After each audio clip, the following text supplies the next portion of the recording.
They need to be there to be able to deliver second half.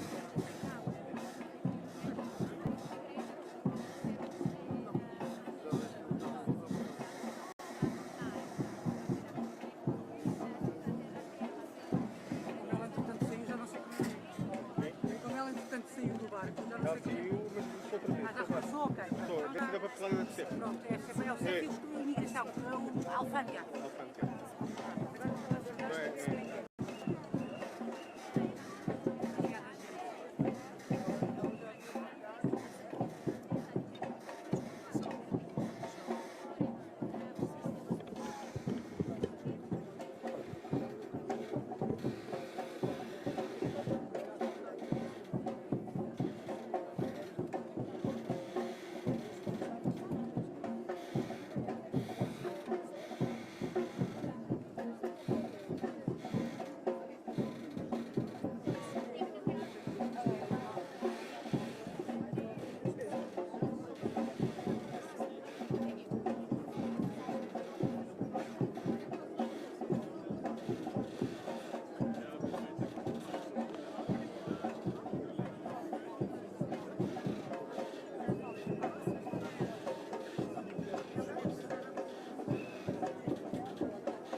Esperando que a Greta não venha à tarde.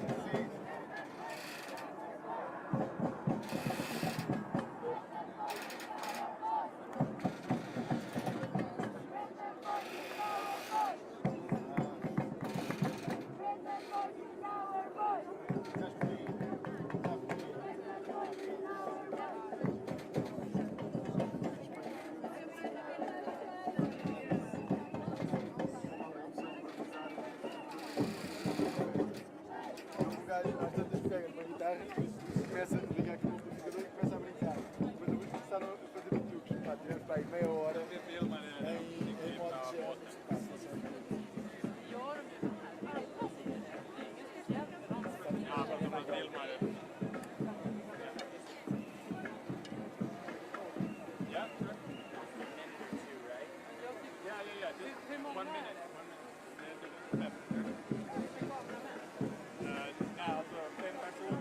Não vais poder é passar por aqui. Não vais é poder depois passar por aqui. Portanto, apanhas daí quando ela chegar e depois o melhor se calhar é ires à volta. Quer dizer, apanhas daqui quando ela chegar. Mas depois o melhor é ires à volta. Porque aqui não vais já não passar.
lá com os carros, está bem, embaixo.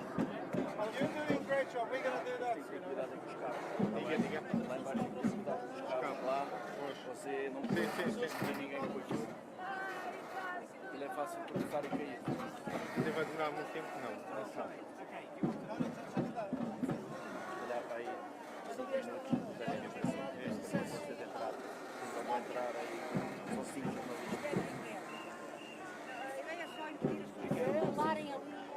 The thing is, it's a security problem before the water. We don't like to have an animation. I don't think they will hurt you.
Lisboa inteira é assim, não tem mais à volta do rio, não é? Só tínhamos que impedir as pessoas todas.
Thanks for coming, everyone.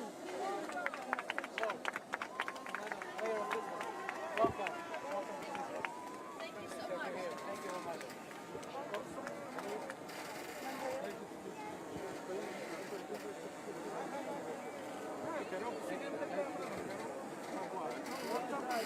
Sou presidente, pode cumprimentá-lo outra vez.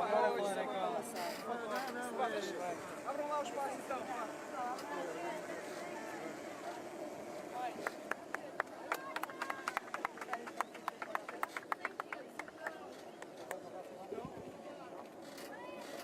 Okay, what do we do? The stage. The mayor of Lisbon, landing. We step back here.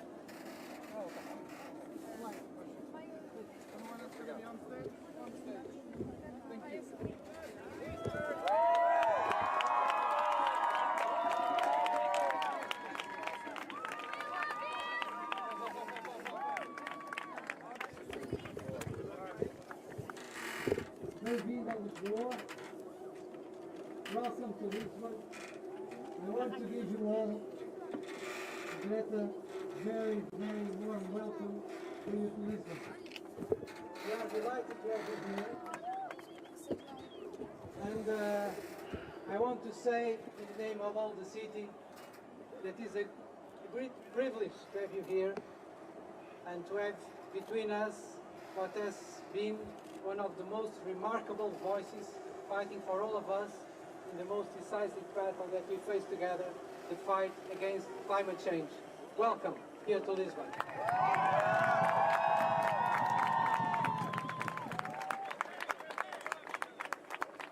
The second word that I want to say is that we are really aware in Lisbon that globally we are losing the battle against climate change. So when I hear some voices that are concerned about the loudness of your voice, when I hear voices that saying there is too many demonstrations about climate change, I want to say precisely the message from Lisbon is precisely the opposite. We need a stronger voice from you. We need a stronger voice from you. We need a stronger voice because we need to act more together to win this battle. We are not winning this battle, and we need to do more globally to win this battle. The third message that I want to give you, very simple, is that in Lisbon you are going to get some new, very good friends. But most of all, I want that when you leave Lisbon, you find a community that's really engaged in concrete action to fight climate change. Portugal and Lisbon, we are now declining on emissions, but we have the conscience that we need to do much more, much faster, with concrete and decisive actions to do. We have this community, this amazing number of activists, and we are fully committed to this strategy of doing our part to reduce emissions and doing our part in fighting global change. So, Greta, I want to, when you leave Lisbon, that you feel that you hear a strong, committed community, and basically that every time that you think about Lisbon, you think also about your home. Thank you very much.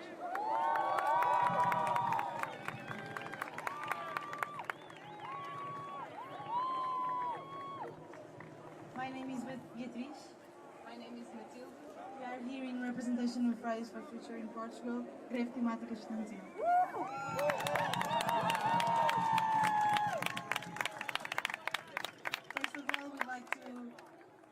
First of all, we'd like to give a warm welcome to Greta and her crew, and we hope you enjoy Lisbon and your culture.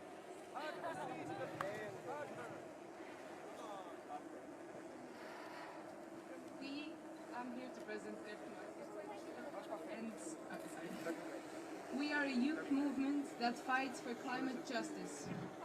We fight for climate justice because our house is on fire. And because our house is on fire, we've organized a strike for the climate, together with thousands of students, many times this year. Our demands are simple.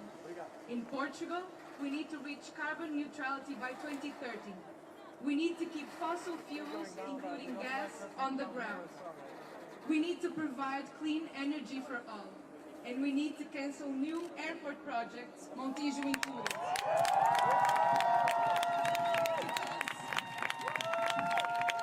We need a system change, not a climate change. We are still far from winning. We know that change disturbs the ones in power. They tell us our country's ambitions in climate policies, but we know it isn't. They tell us they are doing what they can, but we know they're not. But we also know that this is the struggle of our generation, and we will not give up. We all have faced like a wave to demand climate justice for all, and we need everyone to join us. If we lose, everybody loses. Now we are, like Greta, heading to COP25 in Madrid. We'll meet with thousands of other climate activists from many countries, including the Global South. There, we'll be protesting once again against the priority given to profit over our lives. The seas are rising, and so are we. Greta, thank you for having inspired the youth. Thank you for being radical in your speech. Thank you for showing politicians and corporations that will no more accept the climate chaos they've provoked. Greta, don't stop. Because together we are going to change the system and demand climate justice for all. We are the ones we have been waiting for, and we will put out the fire in our house. Thank you.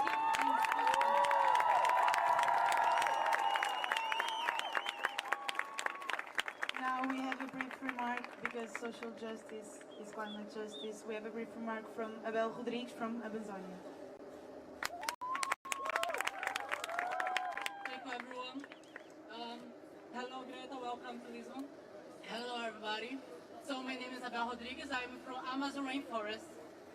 And basically, I want to say that the world needs to know that Amazon rainforest is being killed by corporations, by injustice corporations. And I have to say to the world that the people from Amazon forest are being killed every day, and the world needs to know this.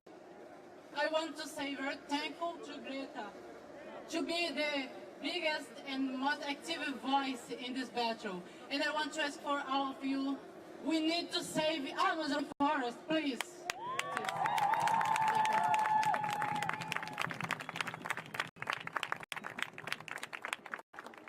Now we have some brief remarks from Riley Whiteham, box skipper.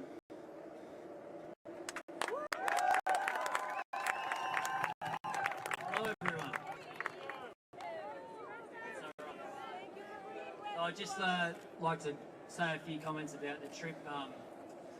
It's not really recommended to cross the North Atlantic this time of year, and it was quite an eventful trip. I think we managed to dodge 60 knots and 7-metre waves twice. We had a huge wave come over the top and rip a chair off the deck. We snapped a few ropes that were very important. A lot of stuff happened. It feels like we sort of crammed about 3 years worth of experience into 3 weeks. It was a very difficult trip. I'd like to thank Nikki Henderson. She was absolutely amazing. Made the trip a lot less stressful for me.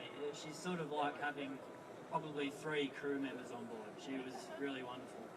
Also Elena, who arguably had the most difficult job on board. She was looking after our baby boy Lenny, he turns 1 in 3 days' time. It was very brave of Greta and Svante to embark on such a journey. And speaking about those experiences, it was really good to see her and her father be able to get to enjoy so much time on the water. And I think that it's a trip that they'll be talking about amongst each other and with their family and friends for many years to come. So I'm very proud to have been a small part in Greta's journey. Thank you.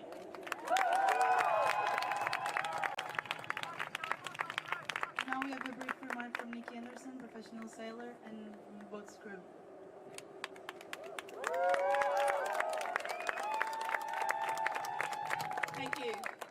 Thank you for coming. As a professional sailor, I think we are very used to going to sea and dealing with what nature throws at us. As Riley said, it wasn't that easy. And so for me, this trip wasn't so nerve-wracking, but I can imagine for Greta, for some of the crew, for her father, for everyone, this was a big deal to embark on this. So for me, I was talking with Greta's father about the fact that going to sea changes you. And we were talking about how it changes us. And because for me, I go to sea all the time, I thought, what is this? What is this trip about? How do I feel differently? With very, very little time to speak to you, I suppose I wanted to reach out to maybe the people who aren't here. Before I came on this trip, I admit that I was quite nervous to admit that there was a problem in the world. I was quite intimidated by the negativity. And being around these people, being around Greta for 21 days has made me feel like together, like you're part of something. And it makes it much less scary, and it also gives you hope. And so I hope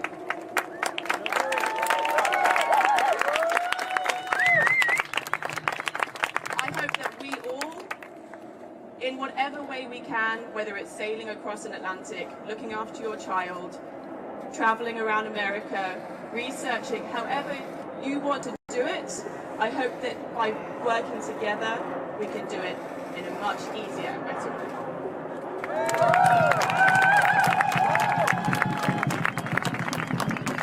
Now, Greta Thunberg.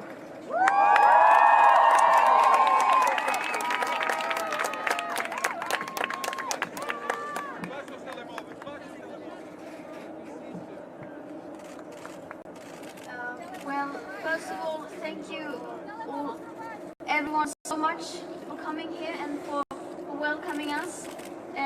That feels very, it feels very good, doesn't it, to be welcomed in such a way. So thank you so much, and of course, thank you to Elena, Riley, Lenny, and Nikki for making this possible. And I owe you so much. And just thank you. And thank you everyone else who has been helping us for making this possible. And I'm so grateful for having done this trip and for having this experience. It's and I am so honored to be here in beautiful Lisbon and Portugal. And thank you so much for having us here. And also, after a trip like this, for being isolated 3 weeks, being in such a limited space with such limited things to do, you get very relaxed in a way. You're disconnected from everything and everyone, basically. And for coming into land, it is so overwhelming. So I think all of us are still a bit overwhelmed. So you will have to bear with us, and especially having all these people greeting you. It feels amazing, but our brains are not used to it yet.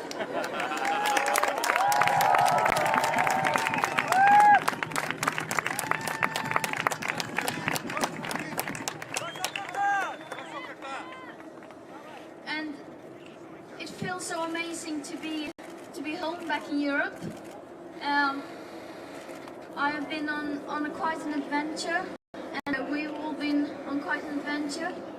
And it feels good to be back, and of course I, as well as the other climate activists, we will not stop. We will continue to do whatever we can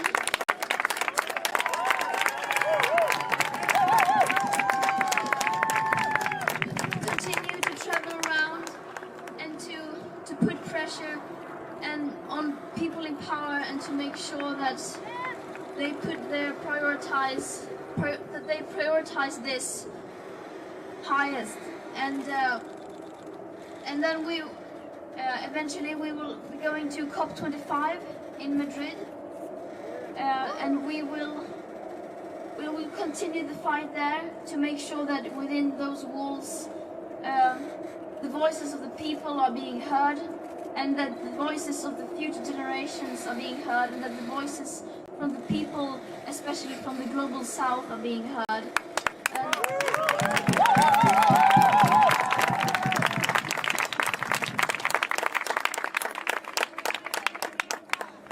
And I don't have much to say, just that we are facing a global emergency, and we need to see it from a holistic point of view, and we need to do everything we can. We need to work together to make sure that we secure future living conditions for humankind, and that we fight for not only ourselves, but for our children and for our grandchildren and for every single living being on earth. And everyone has to do everything they can in order to make sure they are on the right side of history. Because in order to change everything, we need everyone. And I hope every one of you will get active and start fighting for your future as well. And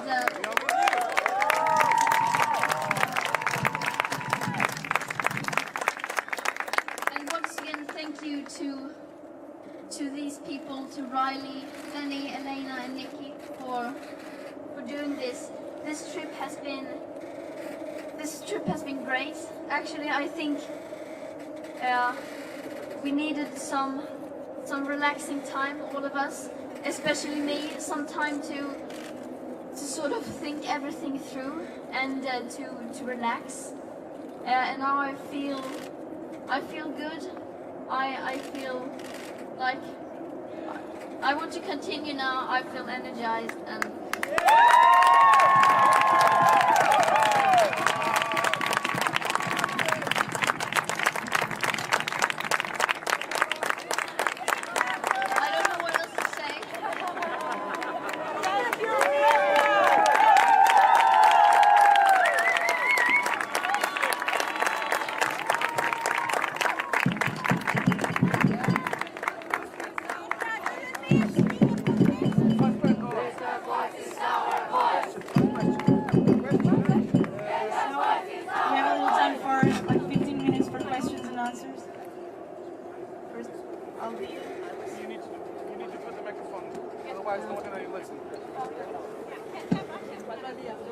Hi Greta, I'm from Estonia, and I would like to know, do you have any specific plans to show to the politicians what we can do to change climate? Wait. One question at a time, no?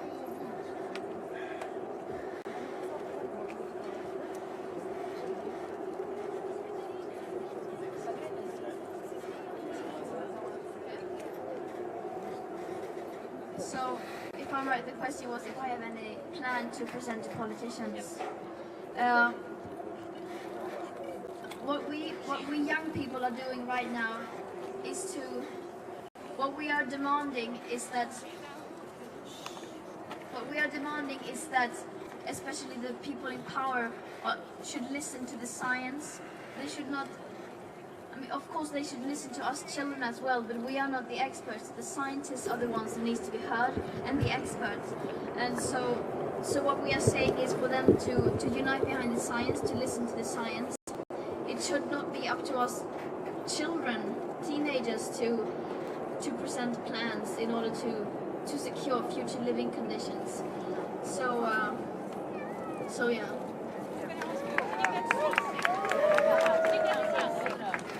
If I got seasick, I got seasick the first day, only the first day.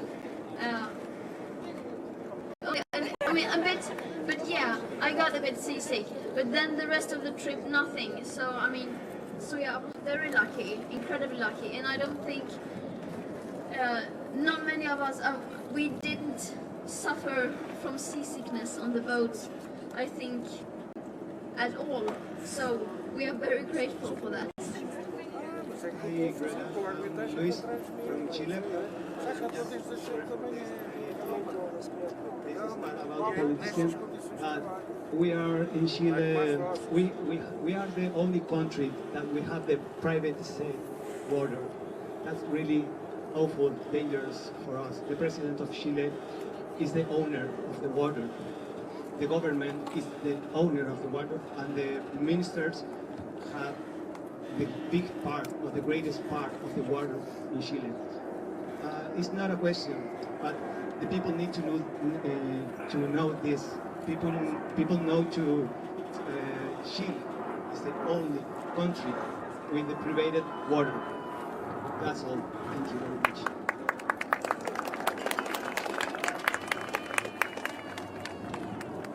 Hello, Katarina here from RTP. One of the big headlines here is that we are about to build a new airport in Montijo. So we have 3 main airports in Portugal. What do you think about that we are about to build a new airport?